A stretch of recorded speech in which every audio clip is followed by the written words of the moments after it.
¿Cómo están, alumnos? Hoy vamos a ver un tema muy importante para ustedes, patologías neoplásicas benignas y malignas de la cavidad bucal, que ustedes tienen que tener en cuenta, de buscarlas exhaustivamente dentro de la misma, dentro del paciente, cuando, digamos, encuentren este tipo de lesión.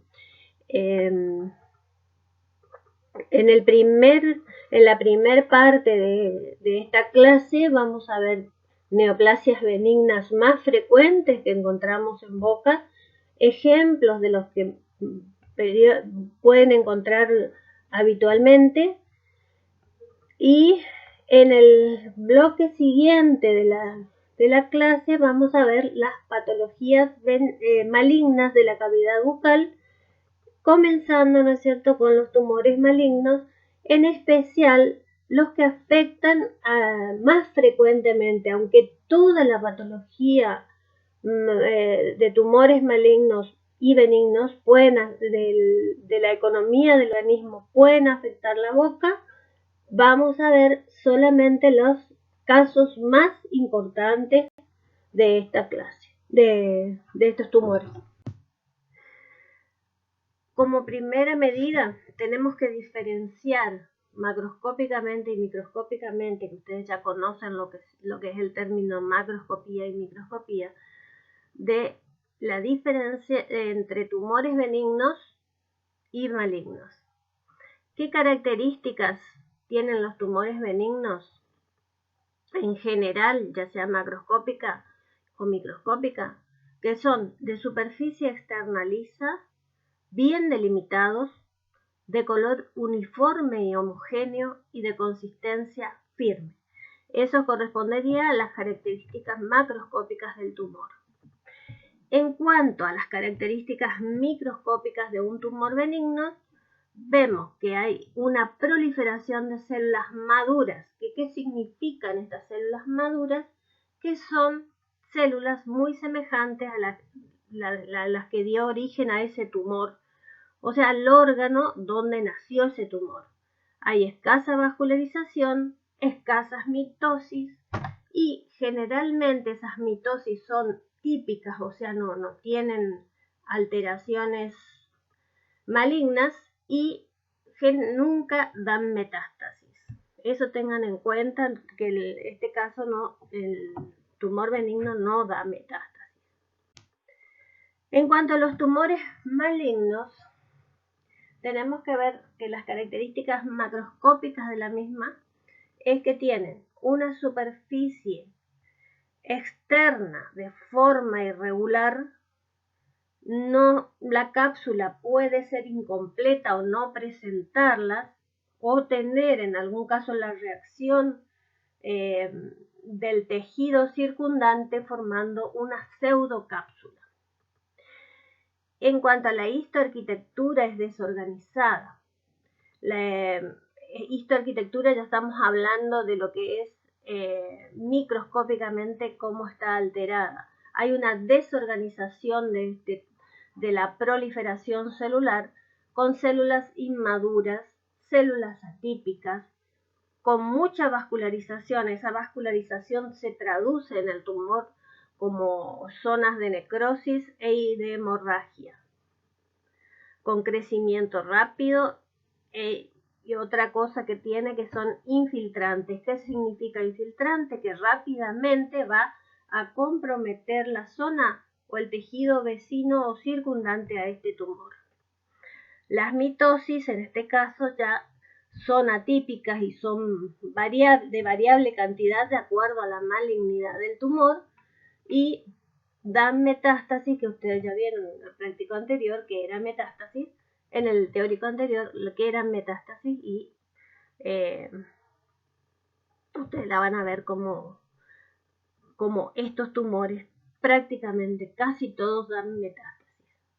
Depende, por supuesto, del estadio en que se los encuentra. Cuando más rápido ustedes van a tener el diagnóstico del tumor, mejor. Así vemos y prevenimos que se extienda al resto de los tejidos.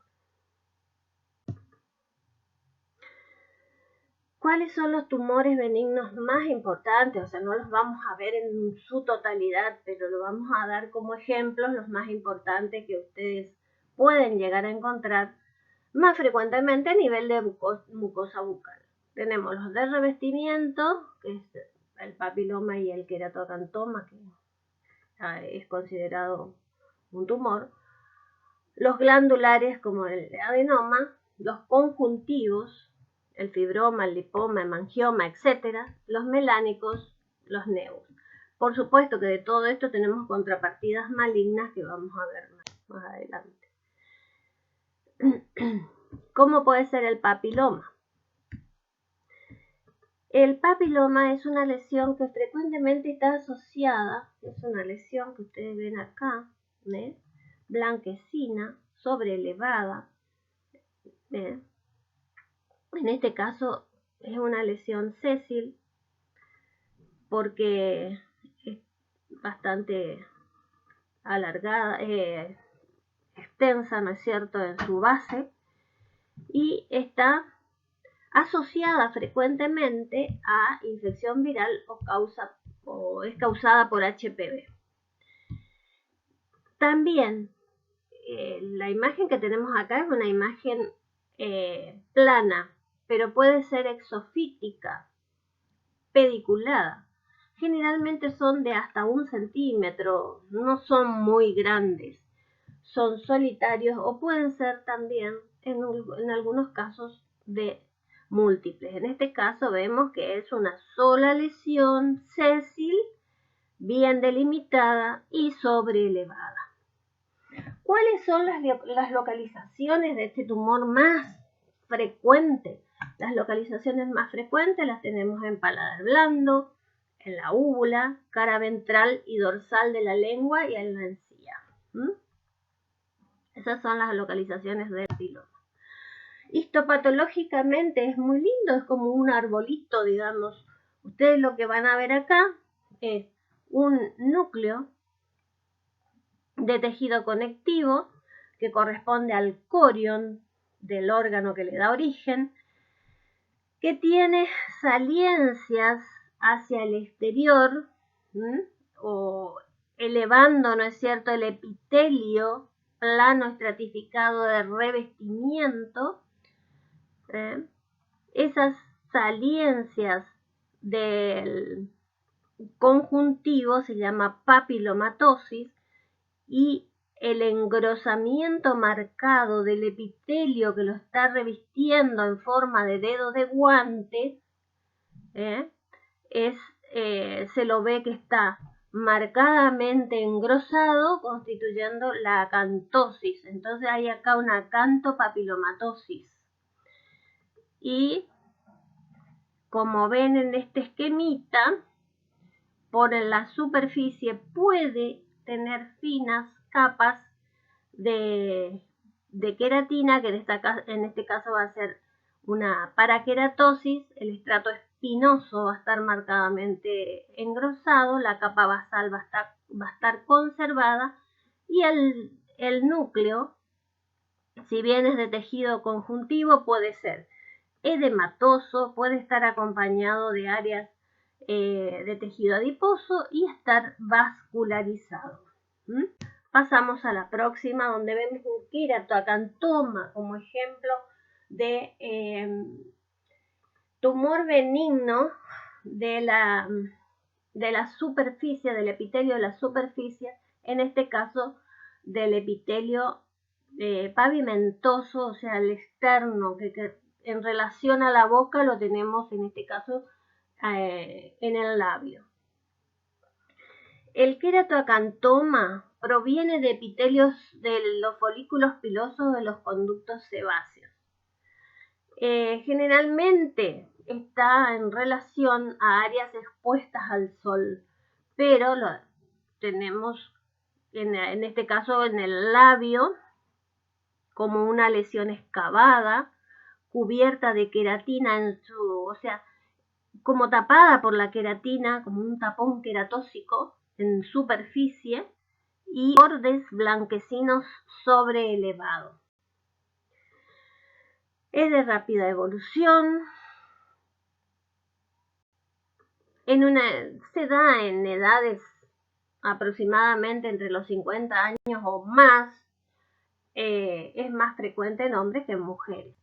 Y el diagnóstico diferencial, que a veces es muy, muy difícil para el patólogo, es con el carcinoma epidermoide, porque hay que buscar muy bien la zona profunda de esta lesión para diferenciar si es el queratocantoma benigno o en realidad el tumor más frecuente en boca, que es el carcidermoide.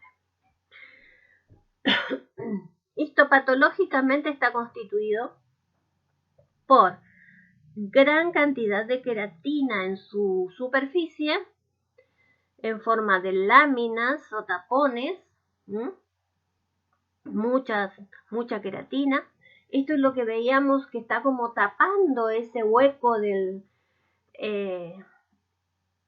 ese hueco que se forma, ¿no es cierto?, en la superficie clínicamente en la superficie de este tipo de tumor.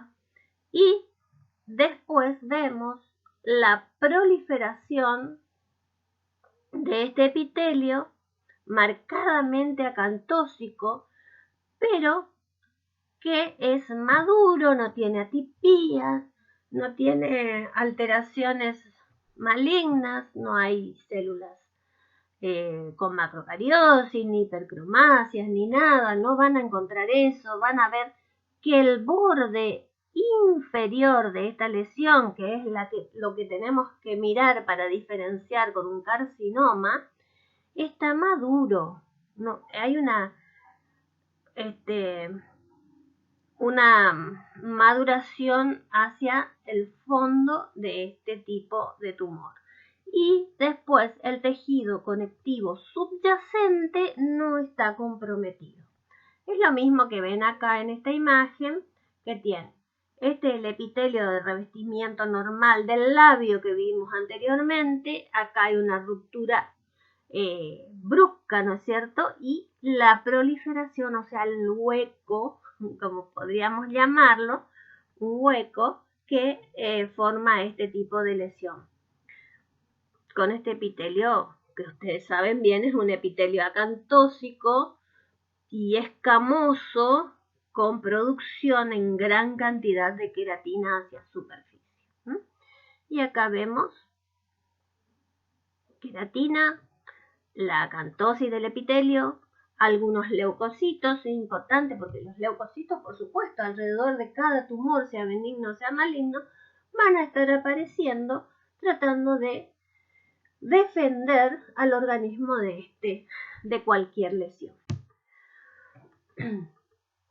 Otros tumores benignos que vamos a tener y que es frecuente de encontrarlos son los tumores benignos de origen glandular. Por supuesto, en la boca tenemos muchos tipos de glándulas salivales. Las salivales mayores, las salivales menores. Pero están las salivales accesorias en gran cantidad. Y esas gran cantidad de glándulas salivales accesorias pueden estar diseminadas a través de toda la boca, ya sea en el paladar, en la mucosa bucal, en los carrillos, en la lengua, en la base de la lengua, en cualquier alrededor de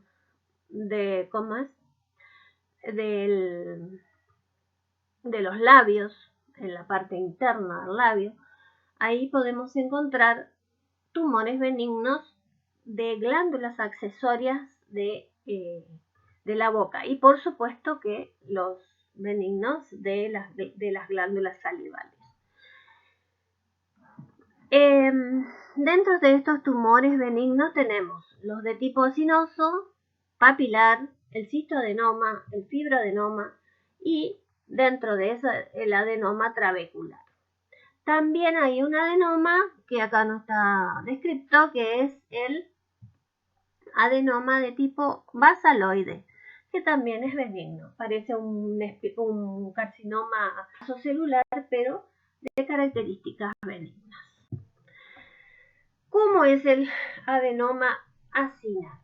El adenoma acinar forma realmente acinos semejantes a los que forman las glándulas salivales.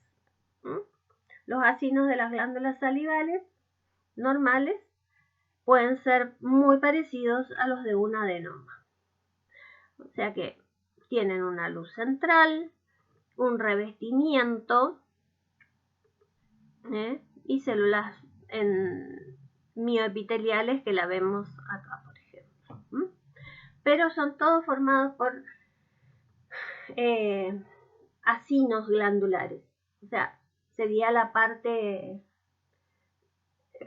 donde se forma, ¿no es cierto?, la secreción, porque la glándula está formada por acinos y por conductos. En este caso es donde se forma la secreción salival. Otro ejemplo que podemos dar, así a grandes rasgos, de otros tumores benignos de origen mesenquimático, como vimos allá, es el fibroma.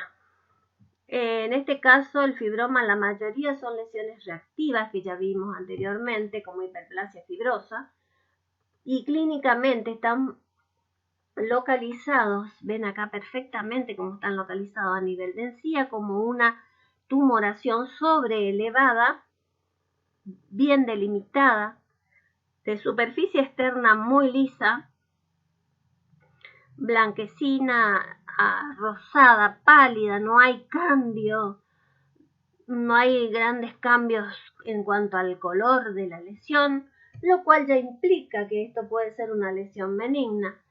Puede llegar a tener, ¿no es cierto?, queratina en superficie, o sea, una paraqueratosis, lo que hace que sea un poquito más blanquecina que el resto de la zona, pero está bien delimitada. Este está ubicado, ¿no es cierto?, en el surco gingival o la papila interdentaria. Acá tenemos un ejemplo, una palabra que es el épulis. El épulis significa, ¿no es cierto?, una lesión sobreelevada clínicamente. Y lo que vemos histopatológicamente sí es un revestimiento de un epitelio plano, o sea, un epitelio escamoso, plano estratificado. En este caso, por el roce o por la proliferación que está sobresaliendo, hay un roce, hay un continuo traumatismo, pequeños traumatismos allí, se forma, ¿no es cierto?, una hiperkeratosis. Y lo que tenemos que tener en cuenta, que a nivel del corion hay una proliferación exagerada y que da la forma redondeada de este tumor, que es la proliferación fibrosa, o sea, todo esto que ustedes ven acá es tejido conectivo fibroso en gran proliferación, constituyendo lo que se llama un fibroma, sin atipías, con poca vascularización, como dicen realmente las características microscópicas de un tumor benigno, muy parecido al tejido de origen, que es el tejido fibroso del corion, de la mucosa bucal, en este caso de la encía, y con pequeños vasos y otros un poquito más grandes. Puede llegar a estar, de acuerdo a la lesión, si está traumatizada o no, puede llegar a tener pequeñas ulceraciones que hasta se pueden ver como exulceraciones, o pueden no tener ninguna alteración y siempre están acompañados de muy escaso grado inflamatorio.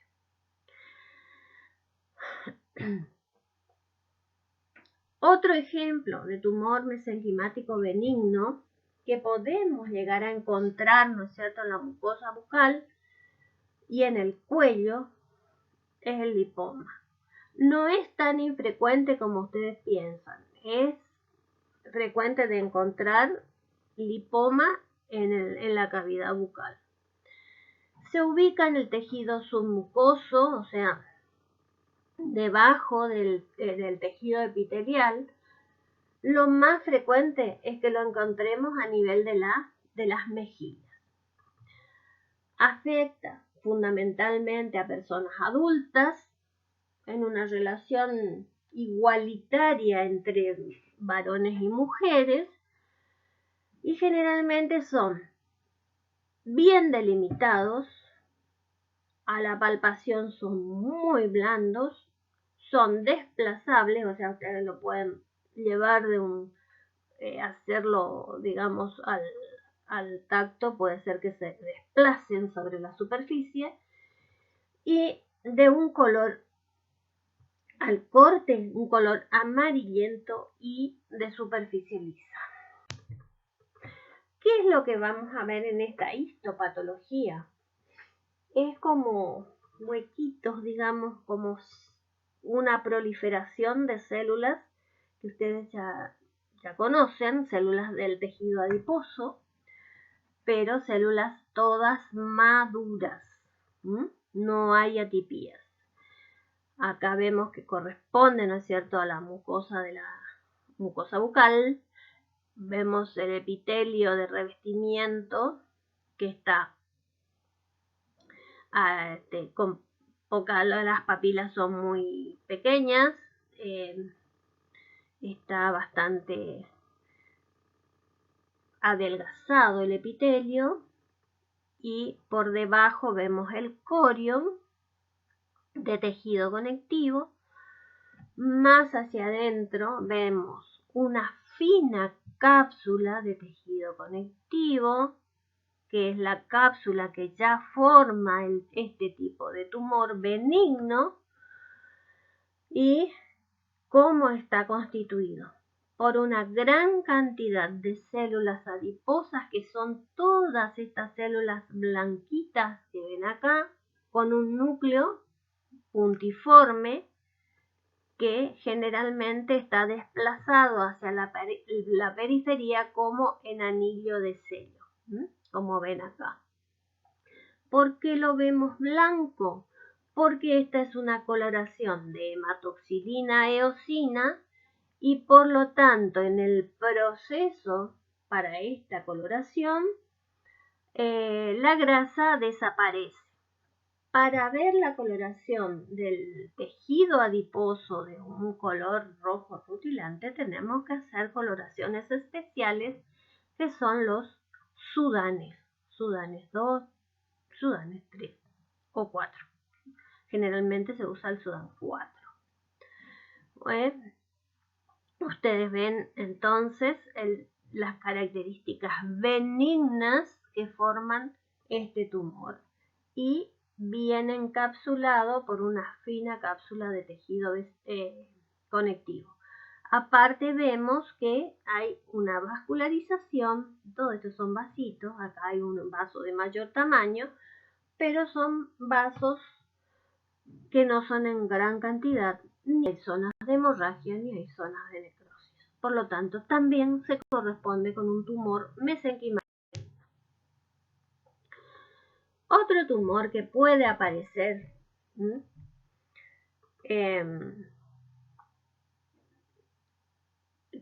otro tumor mesenquimático que forman, ¿cierto? Son tumores especiales que forman vasos sanguíneos.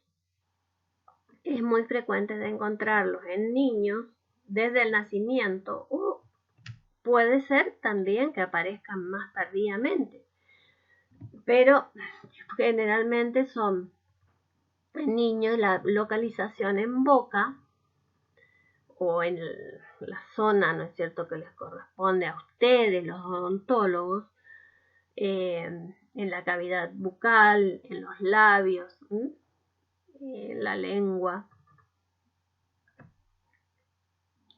En todos esos sectores de la mucosa pueden aparecer, ¿no es cierto?, este tipo de tumor, que es una proliferación vascular llamado hemangioma.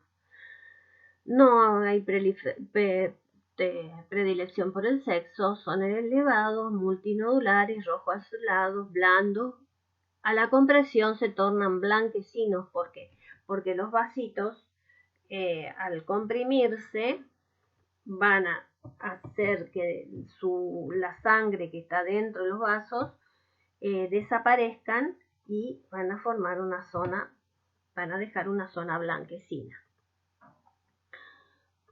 Hay otras variedades que podemos encontrar, pero son intramusculares, intraóseos, integrándose síndromes, etc. Hay muchas variedades de hemangiomas que podemos encontrar, pero a ustedes lo que les importa y tienen que buscar, ¿no es cierto?, cuando encuentran alguna lesión en boca, tienen que buscar este tipo de tumor. Lo tenemos en este caso en la lengua, que es muy frecuente de encontrar, como una lesión sobreelevada, redondeada y de color violáceo, bien delimitada. Podemos encontrarla en el labio, como una zona redondeada, también sobreelevada de un color más oscuro ya, o un color violáceo a negruzco.